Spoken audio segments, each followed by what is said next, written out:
아멘. 우리 성경 공독합니다. 오늘 말씀은 마태복음 9장입니다. 마태복음 9장 27절부터 31절까지 말씀 함께 합독하시겠습니다. 마태복음 9장 27절부터 31절까지입니다. 네, 마태복음 9장 27절부터 31절까지.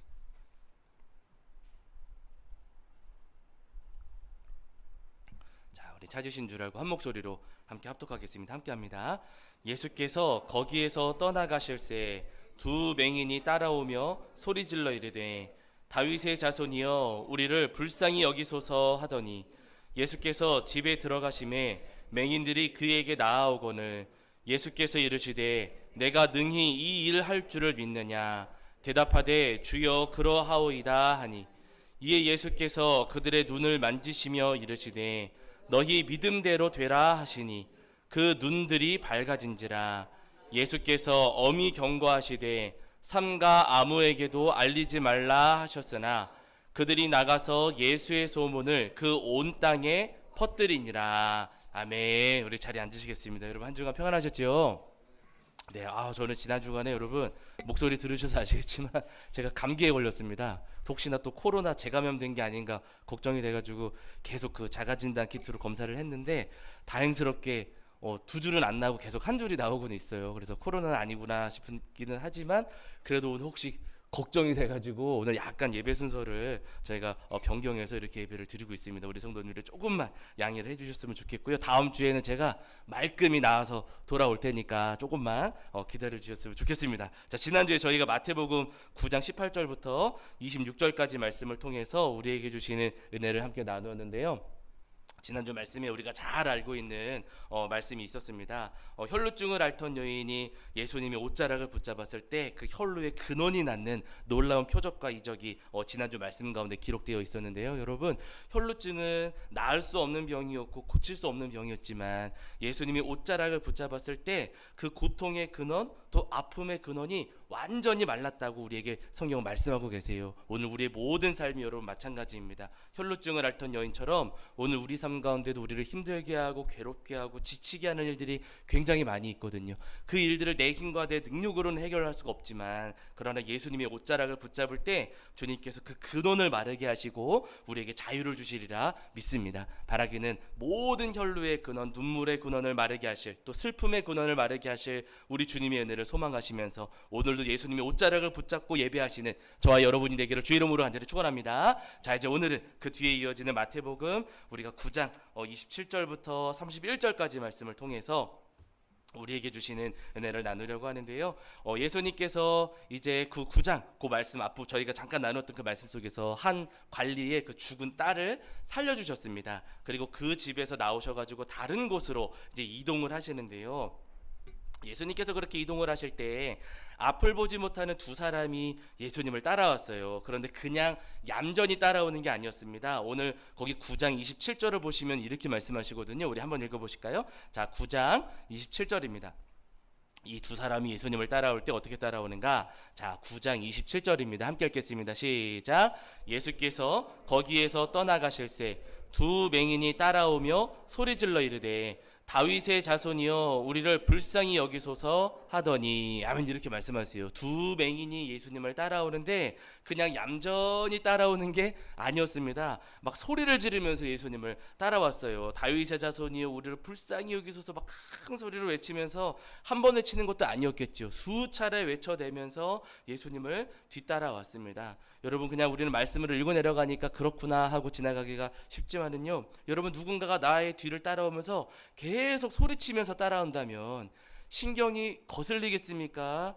편안하겠습니까? 아무래도 거슬리지요. 누군가 뒤에서 나를 따라오는 것도 거슬리는데 자꾸만 소리를 지르고 이상한 소리를 물론 이상한 소리는 아니었지만 소리를 지르면서 나를 따라온다면은요 굉장히 거슬릴 수가 있습니다. 예전에 제가 그 학교 다닐 때 어렸을 때 중고등학교 다닐 때 그때 수업을 진행하시는 선생님들이 그런 말씀을 종종 하셨거든요. 학생들이 수업을 듣다 보면은 자기도 모르게 이렇게 샤프를 이렇게 똑똑똑 거린다거나 볼펜을 딱딱거릴 때가 있어요. 그럼 선생님 뭐라고 하세요? 잘한다 그러십니까? 딱딱거리지 마 그러십니까? 딱딱거리지 마 그러시거든요. 그때는 제가 사실은 선생님들이 그렇게 반응하시는 것을 제가 이해를 잘 못했어요. 아니 우리 교회는 그게 거슬리지가 않는데 선생님은 왜 그 소리가 거슬린다고 말씀하실까? 괜히 그러신다? 속으로는 그랬거든요. 근데 제가 여러분 겪어보니까 그렇지가 않아요. 지금 우리 성도님들 중에는 그런 분들이 안 계시지만 예전에 이제 그 침 맞으시던 성도님들 중에 이제 예배 마치자마자 바로 집에 가시려고 중간쯤 되면 침을 뽑으시는 분들이 간혹 계셨어요. 근데 침을 뽑으셔가지고 얌전히 놓으시면 괜찮은데 이렇게 침 떨어지는 소리가 종이컵에 이렇게 놓으시거든요. 침을 빼서 한번 들릴까요, 안 들릴까요? 들려요. 딱, 딱, 딱 이 소리가 들려요. 그러면 저는 그 소리 들을 때 뭐라고 생각했을까요?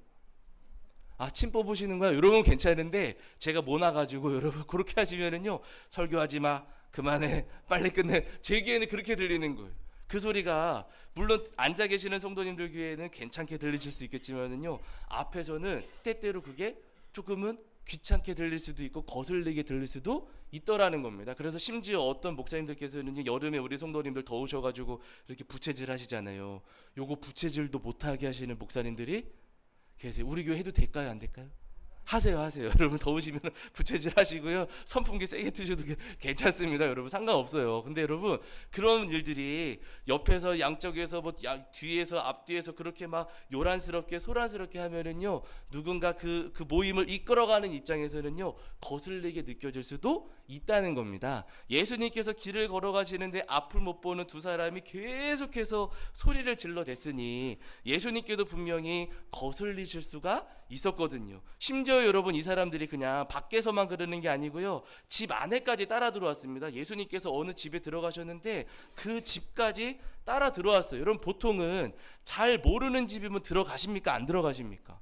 잘 안 들어가거든요. 남의 집이면 잘 들어가지 않고요. 다른 교회도 사실은 들어가기 어려운 게 우리의 마음인데 이 두 사람은 잘 모르는 집에도 그냥 따라 들어가서 예수님을 굉장히 귀찮게 하고 거슬리게 하는 행동을 했었어요. 예수님을 정말로 귀찮고 성가시고 거슬리게 하는 그런 사람들이었습니다. 그런데 중요한 것은 뭐냐면요 그렇게 이 사람들이 예수님을 귀찮게 하고 성가시게 하고 거슬리게 하는 사람들이었지만 예수님께서 여러분 이 사람들을 나무라지도 않으시고 꾸짖지도 않으시더라는 겁니다. 분명히 예수님께는 거슬리는 행동이었고 귀찮은 행동이었지만은요 예수님께서 그들에게 조용히 좀 해라, 이따가 해라, 나중에 해라, 다음 해라 하시면서 그들을 나무라시지 않으시고 오늘 본문을 보시면 오히려 그들에게 손 내밀어 주셔서 그들의 눈을 어루만져 주시고 그들의 어두웠던 눈을 밝혀 주시는 놀라운 역사를 주님께서 베풀어 주셨습니다. 아니 예수님을 그렇게 성가시게 하고 귀찮게 하는 사람들이었는데 오늘 우리 예수님께서는 왜 그들을 고쳐주시고 이렇게 큰 은혜를 베풀어 주셨는가? 그 이유를 오늘 이 두 사람의 고백 속에서 오늘 우리가 찾아볼 수가 있거든요. 자, 예수님을 찾아왔을 때 이 두 사람이 뭐라고 고백을 하는가? 자, 여러분 9장 28절입니다. 9장 28절.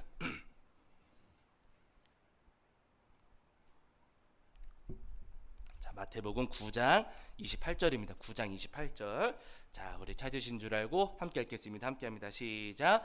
예수께서 집에 들어가심에 맹인들이 그에게 나아오거늘 예수께서 이르시되 내가 능히 이 일을 할 줄을 믿느냐? 대답하되 주여 그러하오이다 하니. 아멘. 예수님께서 그 두 사람이 찾아왔을 때 내가 능히 이 일 할 수 있다고 너희가 믿느냐라고 예수님께서 두 사람에게 물으셨습니다. 그러니까 두 사람이 대답하기를 주여 그러하오이다 라고 대답을 해요. 여러분 이 대답을 우리가 주목해서 봐야 됩니다. 이 두 사람이 예수님께 고백할 때, 예수님께 대답할 때 예수님을 주님이라고 분명히 고백을 하거든요. 그리고 앞에서도 두 사람은 아무것도 보이지 않지만 예수님을 향해 외칠 때 다윗의 자손이여 우리를 불쌍히 여기소서 이렇게 고백을 했어요. 여러분 이 두 사람은요 예수님을 본 적이 없습니다.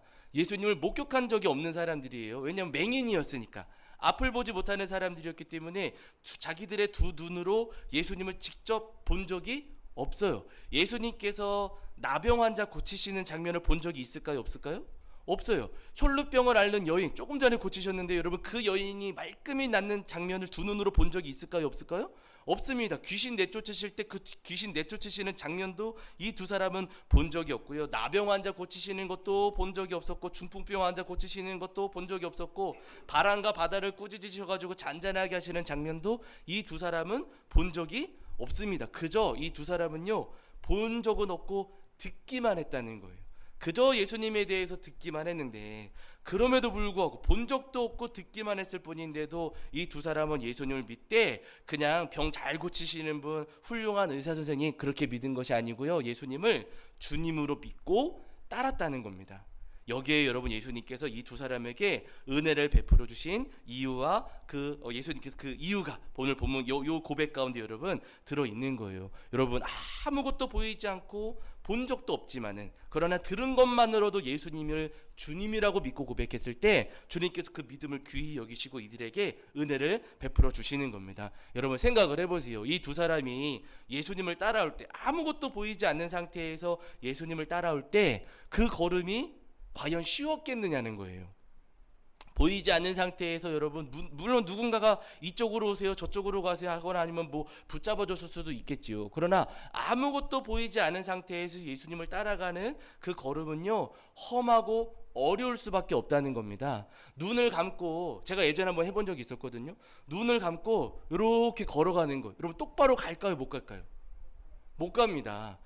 나 혼자 눈 감고 이렇게 가는 것도 여러분, 내가 익숙한 곳을 가는데도 혼자서 앞으로 똑바로 가지를 못하고 여기로 치우치고 저쪽으로 치우치고 하면서 부딪히기가 쉽고, 그렇게 여러분 모르는 길을 걸어간다면요 넘어지고 쓰러질 수밖에 없다는 것이죠. 마찬가지로 이 두 사람, 앞을 보지 못하는 이 두 사람이 예수님을 주님으로 믿고 따라가되 앞을 보지 못했기 때문에 이 두 사람들이 넘어지고 부딪히고 쓰러졌을 겁니다. 그럼에도 불구하고 이 두 사람은요, 보이지 않는 예수님이고 예수님 따라가다가 넘어지고 부딪히고 쓰러지기도 했지만은, 그럼에도 불구하고 예수님을 여전히 주님으로 믿고 따라갔다는 거예요. 그러니까 예수님께서 그 믿음을 귀하게 보시고 저들에게 너희 믿음대라 라고 말씀하시면서 그들의 어두운 눈을 밝혀주신 겁니다. 여러분 오늘 우리도 다 마찬가지입니다. 오늘 우리의 눈에도 우리 예수님은 보이지가 않아요. 그리고 오늘 우리 눈도 저 맹인들처럼, 오늘 본문에 나와 있는 이 맹인들처럼 사실 우리의 삶의 환경도 굉장히 어둡고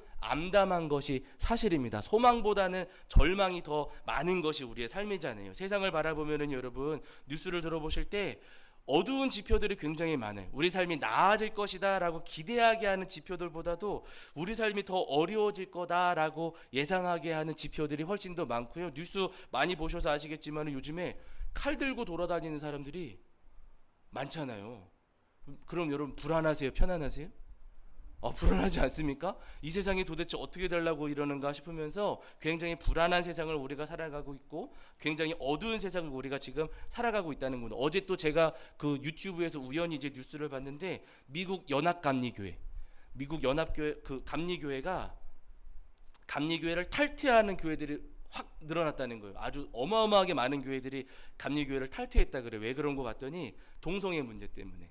이 동성애 문제 때문에 동성애를 이제 그 UMC가 연합감리교회가 동성애 우호적인 그 자세를 취하면서 거기에 반대하는 교회들이 탈퇴해가지고 무슨 글로벌 무슨 연합감리 아무튼 만들어가지고 다시 나왔다 뭐 이런 기사를 제가 봤거든요. 근데 그것만 보더라도 교회의 미래도 굉장히 어둡구나. 저 미국 감리교회마저도 저렇게 동성애에 우호적인 자세를 취하는 것은 굉장히 암담하고 암울한 미래를 지금 우리가 예측하게 하는 거거든요.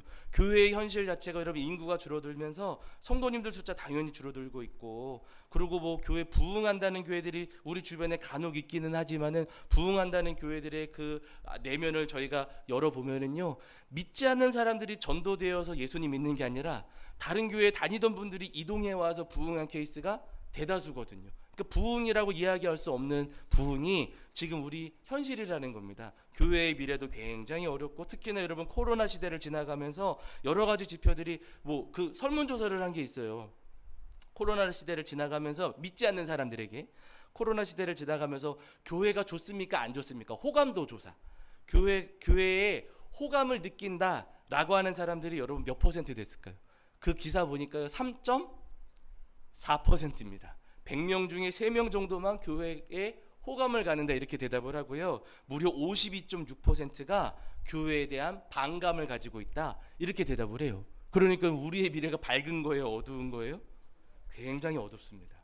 교회의 미래가 굉장히 어둡고 우리의 현실이 굉장히 암담하다는 거예요. 큰 교회들도 여러분 교회 학교 사역은요 지금 굉장히 고전하고 있고 교회 학교 아이들의 숫자가 많이 급격하게 줄어들고 있는 것을 저희가 실제로 우리의 눈으로 확인할 수가 있다는 거예요. 교회만 그런 것 아니라 우리의 개개인의 삶도 여러분 다 마찬가지지 않습니까? 예전에 잘 되던 사업들도 지금은 잘 안 되고 예전에 괜찮던 일들도 지금은 어려워지고 예전에는 약을 먹어도 잘 나았는데 지금은 약을 먹어도 잘 안 낫고 하면서 우리 개개인의 삶도 어렵고 힘들고 괴로운 것이 사실입니다. 그러나 여러분 중요한 것은 뭐냐면요, 우리의 삶이 이렇게 어두운 것들이 많고 괴로운 것도 많고 힘든 것들도 많고 그 어두운 현실 속에서 우리 예수님이 내 눈에 보이지는 않는다 할지라도 지금 예수님이 내 눈에는 아무것도 보이지 않고 우리 삶이 어둠 속에서 이리저리 부딪히면서 고전하고 있다 할지라도 그럼에도 불구하고 우리가 여전히 예수님을 나의 주님으로 믿고 내가 비틀거리고 있지만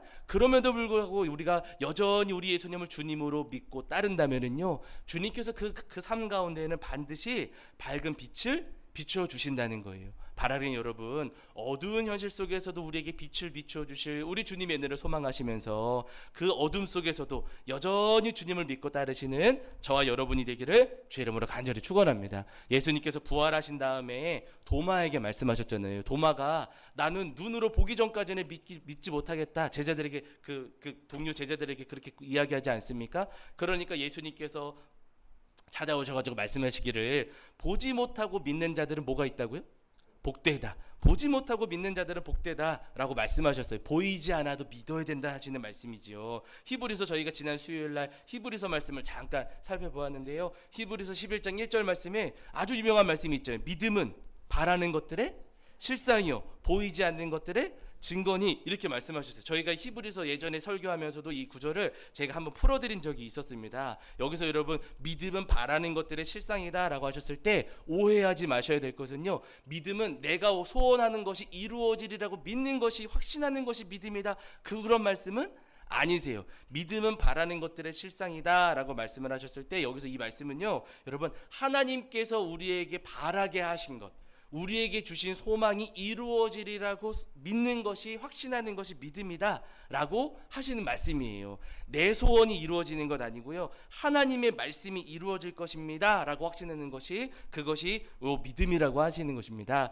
여러분 오늘 우리가 이 땅을 살아가는 동안에 내 삶의 현실이 암담하고 어둡다 할지라도 우리가 살아가는 삶이 그렇게 괴롭고 힘든 상황이라 할지라도 그러나 하나님의 말씀이 반드시 이루어지리라 믿습니다 하시는 그 확신을 가지고 이 땅에서 믿음으로 승리하며 살아가시는 저와 여러분이 되기를 주 여러분으로 간절히 축원합니다. 여러분 히브리서가 기록될 때 초대교회 상황이 굉장히 암울하고 힘들었거든요. 장로 야고보가 순교하셨고 바울 사도도 순교하셨고 베드로 수제자라고 했었던 베드로도 순교를 하셨어요. 기둥 같았던 그 초대교회 인물들이 다 지금 순교를 당하시는 순교하시는 그런 상황이었습니다. 그러니까 초대교회 입장에서는 굉장히 암담하고 처참한 현실이었고요. 눈앞이 캄캄했던 그런 시절이었거든요. 그런데 그러던 와중에 유대교 사람들, 기독교는 그렇게 박해를 당하면서 아주 유명한 인물들이 다 순교를 하시는데 유대교 같은 경우는 로마하고 싸워서 막 이기는 거예요. 로마하고 전쟁을 했는데 유대교인들이 그 전쟁에서 승리했습니다. 그러면서 하는 이야기가 너네는 맨날 죽지 않느냐, 근데 우리는 이겼다. 너네 믿음의 선배들은 다 그렇게 순교당하고 로마에 의해서 죽임을 당하는데 우리는 로마하고 싸워서 이기지 않느냐, 그러니까 우리한테로 돌아와라. 기독교에 있으면 너네는 그냥 개죽음만 당한다. 우리한테 와가지고 우리하고 같이 싸우자. 우리하고 싸우면 이길 수가 있다 하면서 초대교회 성도님들을 회유하는 일들이 있었습니다. 그때 기록된 말씀이 히브리서의 말씀이에요. 히브리서 말씀 우리가 성도님들 잘 아시지만은요, 그 암담한 현실 속에서 뭐라고 말씀하시냐면은요, 예수님만이 소망이라는 거예요. 유대 우리의 교회에 소망이 있는 것 아니라 여러분 예수님을 끝까지 믿으셔야 됩니다. 천사에게 소망이 있는 게 아니라 예수님께 소망이 있으니 여러분 지금 상황과 환경이 어둡고 암담하다 할지라도 끝까지 예수님을 붙잡고 예수님께 매달려 있으십시오. 권면하는 말씀이 바로 히브리서의 말씀입니다. 여러분 어두우니까 포기하고 힘드니까 내려놓는 것이 아니고요. 어두우니까 더 굳게 붙잡는 것이고 힘드니까 더 간절하게 매달리는 겁니다. 바라기는 우리 삶의 현실이 아무리 힘들고 아무리 어둡다 할지라도